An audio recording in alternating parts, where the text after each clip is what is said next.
네, 이번 시간에는 경청 능력에 대해서 알아보도록 하겠는데요.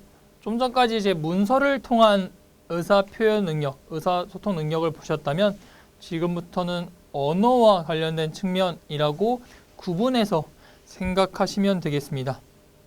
듣기가 더 중요하다 보니까 경청 능력이 뒤에 의사 표현 능력보다 앞서 나와 있어요. 경청이란 다른 사람의 말을 주의 깊게 듣는 것뿐만이 아니라 그 사람에게 공감하는 능력까지 의미를 합니다. 그리고 경청은 대화의 과정에서 신뢰를 쌓을 수 있는 최고의 방법이라고 설명을 해요. 그렇기 때문에 경청이 중요한 거고요. 경청의 효과는 책에도 잘 정리가 되어 있는데 경청의 중요성이라는 타이틀로 들어가 있는데요. 경청을 하면 상대방은 본능적으로 안도감을 느끼고요. 경청하는 우리에게 더 무의식적인 믿음을 갖게 돼요. 그러다 보니까 듣는 우리가 말을 하게 될 때도 자신도 모르게 더 집중을 하게 됩니다. 뭔가 그 말하는 사람과 듣는 사람 간의 레포가 형성된다라고 생각하시면 되고, 레포가 형성되다 보니까 우리의 말과 메시지 그리고 감정까지도 효과적으로 잘 전달이 됩니다. 그래서 경청을 함으로써 효과를 집약해 보면 상대방을 한 개인으로 존중할 수 있고요. 상대방을 성실한 마음으로 대하게 되고, 마지막 상대방의 입장에 공감을 하고 이해까지 하실 수 있게 됩니다. 경청의 효과인 거니까 잘 정리를 해봐 주시고요. 경청의 방법이에요. 책에는 없는 추가적인 내용인 건데 듣는 방법인 거니까 혼자서 대화를 독점하시면 안 돼요. 상대방의 말을 가로채지 않고 이야기를 가로막지 않고 의견이 다르더라도 일단 수용하셔야 되고, 말하는 순서를 지켜야 되고, 논쟁에서는 먼저 상대방의 주장을 들어주셔야 돼요. 2번부터 5번까지는 말하는 걸 좀 부정적으로 말하는, 그러니까 말하면 안 된다 말하는 부분이에요. 그러니까 거의 유사한 2번부터 6번까지의 내용인 거고요. 시선을 맞춰야 돼요. 시선 맞추고 들어주는 것이 좋고, 그다음에 귀로만 듣지 말고 오감을 동원해서 적극적으로 경청을 하셔야 됩니다. 경청의 방법 잘 알아두셔야 되고요. 그다음에 경청을 방해하는 10가지 나쁜 습관이고요. 이거는 책에 더 잘 정리가 되어 있어요. 근데 그 중에서 좀 조심하셔야 되는 개념이, 여기는 짐작하기의 타이틀로 들어가 있고 뒤에 바람직한 방법, 경청의 바람직한 좋은 방법으론 예측하기라는 타이틀로 들어가 있어서 뭔가 좀 미리 앞서서 생각하신다는 부분이 좀 유사한데, 짐작하기라는 건요, 단순히 짐작에서 끝나는 게 아니라 내가 짐작한 대로, 듣고 싶은 대로 들어버리는 거예요. 그게 짐작하기의 개념이거든요. 그러다 보니까 이거는 경청을 방해하는 나쁜 습관이 되는 거고, 뒤에 예측하기는 다른 개념인 거니까 두 가지 용어를 혼동하시면 안 됩니다. 책으로 다시 가름해서 정리를 해봐 주시고, 그 다음에 경청의 기술을 개발하기 위한 방법인 건데, 아까 귀로만 듣지 말고 오감을 활용하라 했잖아요. 눈으로 들어야 되고 마음으로 들어야 되고요. 이야기를 듣기 위해서는 시간을 구별하고 시간을 내야 해요. 그게 경청의 기술을 개발하기 위한 방법인 거고, 성실한 경청이에요. 뒤에서 뭐 적극적인 경청도 나오고 뭔가 다른 개념들도 나올 텐데, 일단 성실한 경청, 말 그대로 성실하게 들으려면 열심히 듣고 물으면서 듣고, 분명하지 못하면 확인해서 듣고, 열심히 듣고 물으면서 듣고 확인하며 듣고, 무엇을 기대하는가, 상대가 무엇을 기대하는가를 생각하면서 들으셔야 돼요. 생각하면서 듣는 거는 짐작하기와는 다른 개념입니다. 이렇게 성실한 경청을 하시면 돼요. 그 다음에 이번엔 적극적 경청, 단순히 성실하게 듣는 것뿐만이 아니라 뭔가 내가 더 주체적으로 적극적 경청을 위한 태도인 건데, 비판적 충고적인 태도를 버리셔야 되고요. 상대방이 말하는 의미를 이해하셔야 되고, 단어 이외에 보여지는 표현에도 신경을 쓰셔야 돼요. 그 다음에 상대방이 말하는 동안 경청하고 있다는 걸 표현해야 되고요. 대화 시에는 흥분하시면 안 됩니다. 감정을 억제하시는 것이 적극적 경청을 위한 태도예요. 반응을 하는 세 가지 규칙인데요. 반응하실 때는 즉각적이고 정직하고 지지하는 자세를 취하셔야 합니다. 요 세 가지 반응의 방법인 거니까 잘 정리해 봐 주시고, 경청을 실천하기 위한 5가지 행동 가이드인 건데, 공감을 준비하셔야 되고 상대를 인정해 주셔야 되는 거고, 말하기를 절제하셔야 하는 거고요. 겸손하게 이해하셔야 되는 거고, 온몸으로 응답하고 온몸으로 오감을 동원해서 들어주셔야 합니다. 효과적인 경청 방법이고요. 이것도 책에 잘 정리가 되어 있는데 예측하는 것과 짐작하기는 다릅니다. 책으로 가름해서 정리해 봐 주시면 돼요. 그 다음에 경청의 올바른 자세이고요. 얘 또한 책의 팁에 올바른 경청 방법으로 정리를 다시 해놨으니까 그 부분으로 정리를 하시면 됩니다. 그러니까 지금 이번 시간에 하는 부분들이 경청 능력이거나 의사표현 능력인데, 실제로 시험에서 듣는 방법을 평가하거나 말하는 방법을 평가하기가 어려워요.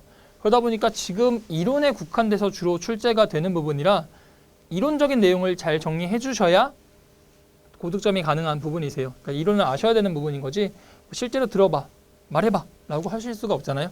자, 그래서 지금 보여드리는 이론들 잘 숙지를 해봐 주시면 됩니다. 책에 없는 좀 더 세세한 내용까지 정리를 좀 해봐 드리고 있어요. 경청 훈련이고 이 부분은 책에도 실려 있는 부분이긴 합니다.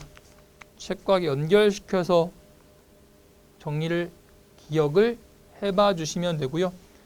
경청 능력을 개발하기 위해서는 대화법, 적절한 맞장구, 놀이, 잘 듣기 연습, 공간적 이해를 통해서 경청 훈련을 하시도록 하고요. 그 다음에 경청 훈련을 통해서 경청도 이제 더 잘할 수 있게 된다라는 식으로 가르치고 있는 매뉴얼 내용이긴 합니다. 그다음에 경청 훈련 중에 평소에 아시는 게 있으실 수 있는데, 그런 거 있잖아요. 서로 이렇게 대화가 부족한 부부나 커플을 위해서 하는 치료법인 건데, 상대방이 말하는 걸 그대로 한번 따라 하고서 다시 자기가 할 말을 하는, 나는 이러이러한 상황 때문에 화가 났어 라고 말을 하면, 아, 그렇구나, 당신은 그러한 이유로 화가 났구나, 그 다음에 본인 생각 말하고 이런 식으로 상대방에게 뭔가 경청을 하는 것을 연습하게 만드는 방법들이 있으니까요. 네, 경청 능력을 개발하기 위한 방법들도 정리를 좀 해봐 주시면 됩니다.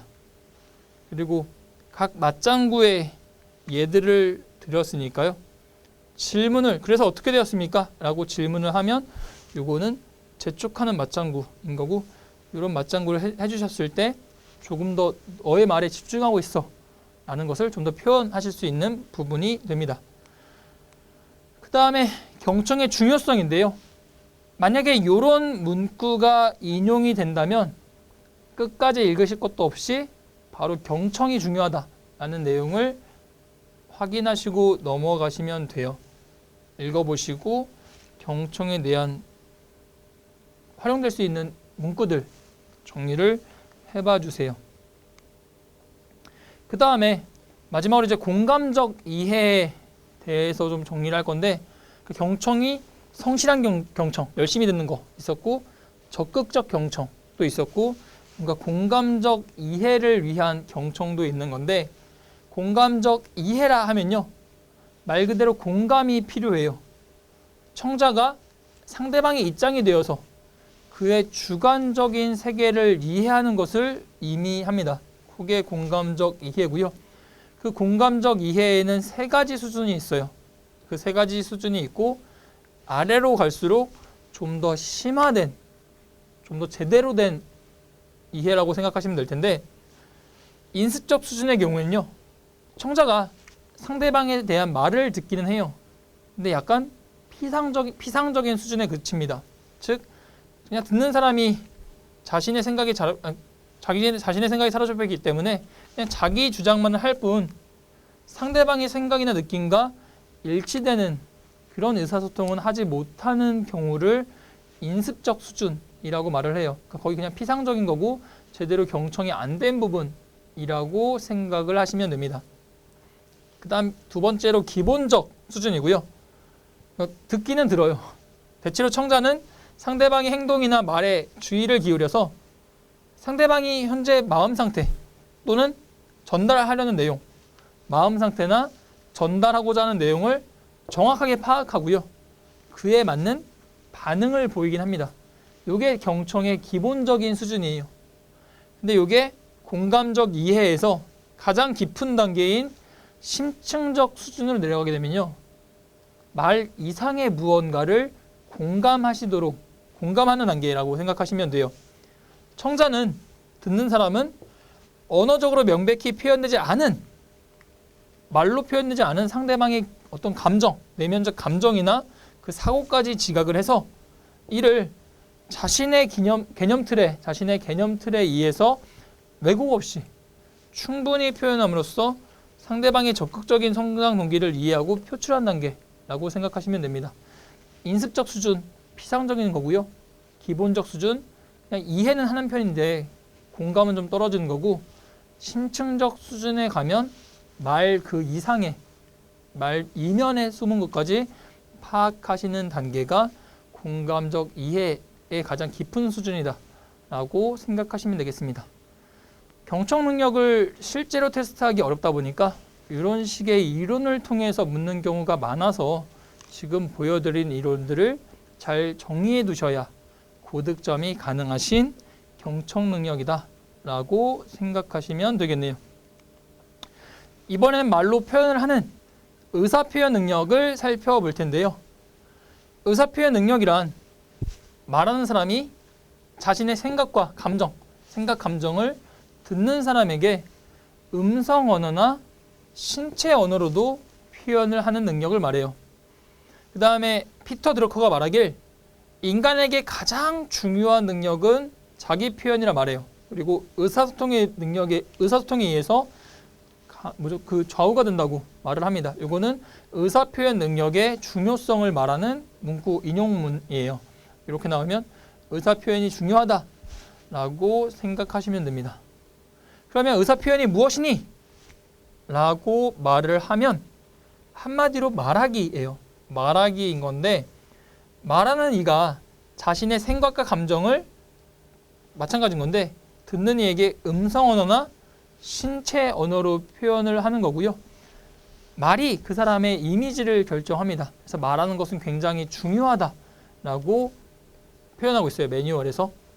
그 다음에 의사표현의 종류로는 상황이나 사태와 관련해서 공식적으로 말하는 단계와 의례 절차에 따라서 의례적으로 말하는 것과 그냥 평소에 친구랑 말씀하시는 친교적 말하기로 나눠줍니다. 그래서 어떤 말하기 상황인가 라는 걸 물으면 공식적, 의례적, 친교적 요 세 가지를 구분해서 적용하시면 되고요. 그 다음에 이거는 반드시 성공하는 프레젠테이션을 위한 지침인 건데 책에는 없는 부분이에요. 책에서는 의사표현 능력이 되게 짧게 정리가 되어 있어서 지금부터 화면을 주로 많이 보여봐 드릴 텐데, 화면에 있는 내용들은 뭔가 고득점을 위한, 그러니까 불이타 문제를 방지하기 위한 추가 내용인 거라 실은 의사표현 능력이 뭐 그렇게 검증이 쉬운 부분이 아니다 보니까 빈출되는 아이디어거나 빈출되는 이론은 아니에요. 근데 뭐 문제가 나왔을 때 나는 남들보다 하나라도 더 정확히 맞출 거야 하시는 부분들은 요 지침들을 읽어봐 주시면 되겠습니다. 이렇게 준비를 했을 때 반드시 성공을 하는 프레젠테이션이 가능해요. 간단한 거는 내용 숙지해야 되는 거고요. 보고 읽을 수는 없잖아요. 내용 숙지해야 되고 예행 연습도 해야 되고, 그 다음에 뭔가 가장 큰 거 공포감을 극복하셔야 남들 앞에서 성공적인 프레젠테이션을 하실 수 있죠. 등등의 내용들 한번 읽어봐 주시고요. 반면에 반드시 실패하는 프레젠테이션의 원인인 건데, 주제가 불명확하고 일방적인 전달자가 되고 시간 분배 못하고 설명 명확하지 않고 분위기가 딱딱하고 전문 용어 지나치게 쓴다 하는 거는 글 쓸 때도 말할 때도 하지 말라고 되어 있습니다. 굉장히 자주 등장하는 실패하는 원인 잘 알아봐 주시라고 아까 말씀드렸고요. 그 다음에 성공하는 사람의 이미지를 위한 의사 표현인 건데, 글도 마찬가지고 부정적인 말투 쓰시면 안 돼요. 말하기 전에 공감을 하셔야 되는 거고 과소평가하시면 안 되고 자신의 대화 패턴 주의 깊게 살펴보셔야 성공하는 사람의 이미지를 위한 의사 표현이 가능해지세요. 의사 표현의 전략이고요. 생산적 말하기라는 타이틀인 건데 한번 내용 한번 읽어보시고요. 눈에 한번 익혀두세요. 빈출되는 개념은 아닌데 간혹 출제되는 개념이기도 합니다.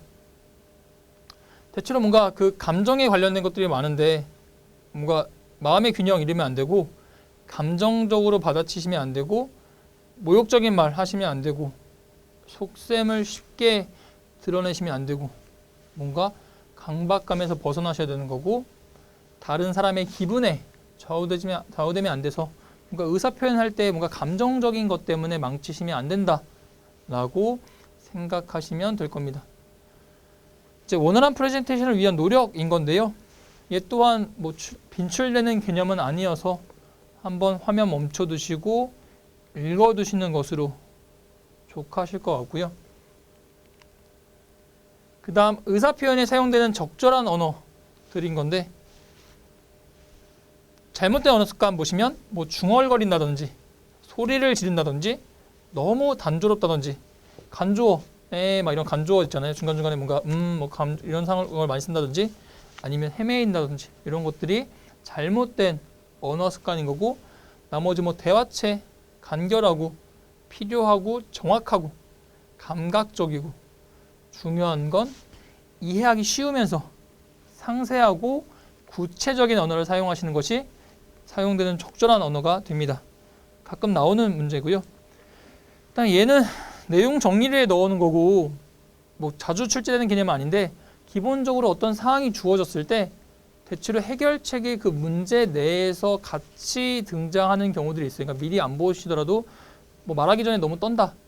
뭐 마음 편하게 먹어. 이런 식으로 뭔가 해결책이 좀 바로바로 보이는 부분일 수도 있는데 의사표현에 영향을 미치는 요소로 연단공포증, 말, 음성, 몸짓, 유머 이 5가지가 영향을 미치는 요소예요.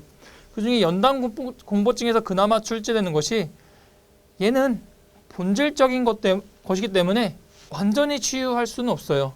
하지만 어느 정도 완화할 수 있다는 거지 연단공포증을 완전히 극복할 수 있다라는 개념이 종종 오답으로 출제되는데 그건 불가능하다. 자연스러운 과정이다. 라고 연단공포증에 대해서 정리를 좀 해봐 두시면 좋겠습니다. 연단공포증 극복 방법이고요. 지금부터는 거의 화면만 짧게 보여드릴 건데 더 심화적인 내용을 준비하고 싶으신 분들은 이거는 뭐 필기까지도 필요 없으실 것 같고 한번 눈에 익숙하게 만들어 두시면 될 것 같아요. 연단공포증 극복 방법인 거고 말의 연습 방법인 거고요. 음성을 좋게 하는 방법인 거고 몸짓을 자연스럽게 하기 위한 방법인 거고요. 마지막으로 유머를 활용하시는 방법입니다. 그 다음에 여기서 의사표현 능력에서 빈출되는 개념은 얘예요. 각 상황을 주고 상황에 따른 의사표현법을 줍니다. 그걸 고르게 만들어요. 대표 예제에도 실험 부분이긴 한데 지금 이 부분들은 뭐 책에도 팁으로 정리가 잘 되어 있고요. 좀 더 디테일한 부분은 화면에 띄워드릴게요. 잘못을 지적할 때 요게 지금 예제에서의 답으로 선지로 하나 나왔는데 확실하게 지적해야 되고 모호한 표현 쓰시면 안 되고 상대방의 관계를 고려하셔야 돼요. 내용이 한정되셔야 되고 뒤처리를 잊지 마셔야 됩니다. 뭔가 뒤에 한마디를 더 추가함으로써 상대방을 자극하시거나 더 뭔가 추가적인 쓸데없는 다른 거를 결합시키시면 안 돼요. 뒤처리까지 하시는 것이 잘못 지적할 때의 방법입니다. 칭찬할 때는요. 뭔가 칭찬을 들으면 기분 좋으니까 뭐 크게 신경 쓰실 거 없는데 너무 과해서 압으로까지 느껴지지 않게 뭔가 센스 있게 칭찬하시는 것이 중요하고요. 본인이 중요하게 여기는 것을 칭찬하는데 일단 처음 만났을 때도 뭔가 상대에 대한 칭찬으로 시작을 하시면 서로 간의 관계가 또 좋겠죠. 그다음에 부탁해야 할 때의 상황인 거고요. 부탁할 때는 응하기 쉽게 구체적으로 부탁하시되 상대방의 사정을 우선시하는 태도를 보이셔야 돼요.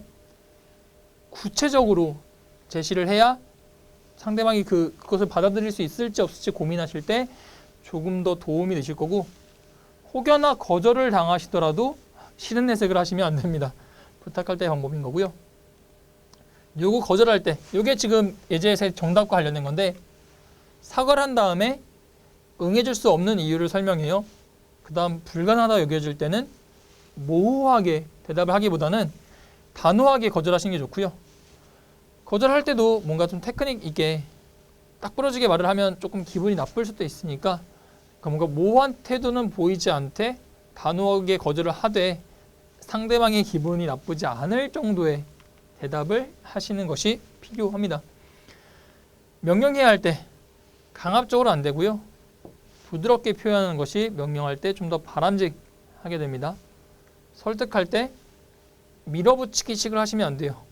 나도 양보해서 이익을 공유하겠다라는 의지를 보여주어야 상대방도 받아들일 수 있고, 남의 변화를 요구하기 전에, 남을 설득하기 전에 자신부터 먼저 솔선수범하시는 것이 필요합니다. 그 다음에 충고해야 할 때인데요. 사람들은 보통 자신에 대해서 부정적으로 반응하는 사람보다는 자신의 존재와 능력을 인정해주고 칭찬해주는 사람에게 좀 더 마음을 열게 되는 건데, 그러다 보니까 충고는 마지막 방법이라고 생각하시면 돼요. 근데 충고를 해야 된다면 충고의 경우에는 직접적으로 하시는 것보다는 비유법으로 깨우쳐 주시는 것이 더 바람직합니다. 그러니까 거절도 단호하게 해야 되고, 뭔가 상대방을 질책할 때도 뭔가 단호하게 하셔야 되는 건데, 대신 충고하실 때는 조금 뭔가 비유법을 써서 간접적으로 표현하시는 것이 더 좋다라고 생각하시면 됩니다. 잘못 지적할 때, 거절해야 될 때는 직접적, 단정적인 건데, 충고하실 때는 조금 조심하셔야 돼요. 질책해야 할 때인데요. 질책할 때는 샌드위치법을 기억해 주시면 돼요. 샌드위치. 그래서 일단 칭찬해서 좋게 기분을 만들고, 그 다음 두 번째로 질책을 하셔야 됩니다. 핵심적인 질책의 말은 칭찬한 다음, 그리고 기분이 나쁠 수 있으니까 마지막으로는 격려의 말을 마지막으로 매짐하셔야 돼요. 매짐하시면 돼요. 그래서 칭찬한 다음에 질책하고 격려를 하시면 되는 거고, 그러한 경우에 듣는 사람이 반발하지 않고 받아들일 수 있어요. 상대방을 비난하고 싶은 생각이 들더라도 비난을 하면 그게 부마랭에 대해서 자신에게 다시 돌아올 수 있으니까요. 비난은 최대한 좀 절제를 하시는 편이 좋습니다. 상황에 따른 의사표현은 빈출되는 개념인 거니까 정리를 잘 해두시는 것이 필요합니다. 그 다음에 원활한 의사표현을 위한 지침인 건데요. 요거는 이 중에 7가지로 약간 요약해서 책에 실려 있기도 하니까 책의 내용으로 가름해서 정리를 해두시면 되겠습니다. 그 다음에 설득력 있는 의사표현 지침이고요. 얘는 교재엔 수록되지 않은 거고 20가지가 있어요. 화면 멈춰 놓으시고 10개 보시고 뒤에 20개, 나머지 10개 보셔서 이런 경우가 설득력 있는 의사표현 지침의 방법임을 알아두시면 되겠습니다. 네, 의사표현 능력은 앞서도 말씀드렸지만 이걸 실제로 테스트할 수는 없다 보니까요. 지금 매뉴얼 기반의 이론 문제가 직접 출제되거나 아니면 상황과 결합돼서 나오는 경우들이 있어서 지금 보여드린 내용 정리해 두시면 아마 제가 정리해드린 부분은 외적으로 빠져나가는 이론은 없으실 거예요. 거의 다 빈출될 만한, 빈출 플러스 한 번이라도 출제된 적 있는 개념들은 지금 조금 세세하게 정리를 해봐 드렸습니다. 마지막으로 이제 기초 외국어 능력을 살펴볼 텐데요. 기초 외국어 능력, 뭔가 간단한 문장을 해석하시게 만들거나 단어를 보게 만들거나 하긴 해요. 그래도 어려운 수준의 문제는 아니어서 기본적으로 토익 등등 영어 공부하실 때 준비하셨던 내용 가지고도 대체로 다 커버가 되시는 영역인데, 그래도 뭔가 그 업무적인 상황과 관련된 표현이 익숙하지 않으시거나 잘 모르신다고 하시면 그 업무와 관련돼서 영어책 같은 것들 시중에 나와 있는 것들 있죠. 그런 것들을 한번 정리해 두시는 것도 아마 고득점에는 가능하신 할 겁니다. 정리하면 기본적으로 뭐 영어 공부 하시니까 하시는 걸로 대비하셔도 되고, 좀 부족하신 분들은 추가적으로 책을 찾아보시면 뭐 어느 정도는 다 고득점이 가능하신 유형이긴 하고요. 기초 외국어 능력이란 아까 좀 전까지 했던 작업들을 다 외국어로 요구를 해요. 문서 이해, 문서 작성, 의사표현, 경청 등 기초적인 의사소통을 기초적인 외국어로서 가능하게 하는 능력이에요. 자료를 이해하든 전화 응대를 하거나 간단한 대화를 하든 의사표현 이해하고 내 의사를 표현하든 이런 과정들을 기초 외국어 능력으로 요구를 합니다. 필요한 기초 외국어 능력은요, 그림으로 보여봐드리면 사고력, 무엇을 전달할 것인가와 표현력, 그 내용을 어떻게 전달할 것인지, 무엇을 어떻게와 관련된 개념이라고 생각하시면 됩니다. 네, 여기 내용들은 뭐 그렇게 빈출되는 개념은 아니라 기초 외국어 능력에서는 실제 뭐 단어를 묻거나 문장을 묻는 경우가 많지, 여기 이론적인 부분을 묻는 경우는 잘 없는데, 기초 외국어를 대하는 마음가짐 어렵게 생각하시면 안 되고 자신을 극복하시면 됩니다. 자신감 부족한 경우의 특징이고요. 어렵게 생각하면 안 되는데 자신감 없어 하는 사람들은 나 못해 라고 처음부터 너무 생각하시고 자신의 의사를 명확하게 표현하지도 못하고 간단하게 정리하지도 못하고요. 위축되다 보니까 표현력도 떨어지는 경향을 보입니다. 그 다음에 각 국가의 비언어적 의사표현 중에 대표적인 것들 실어놨으니까요. 이것만 정리하시기엔 부족하실 수도 있어요.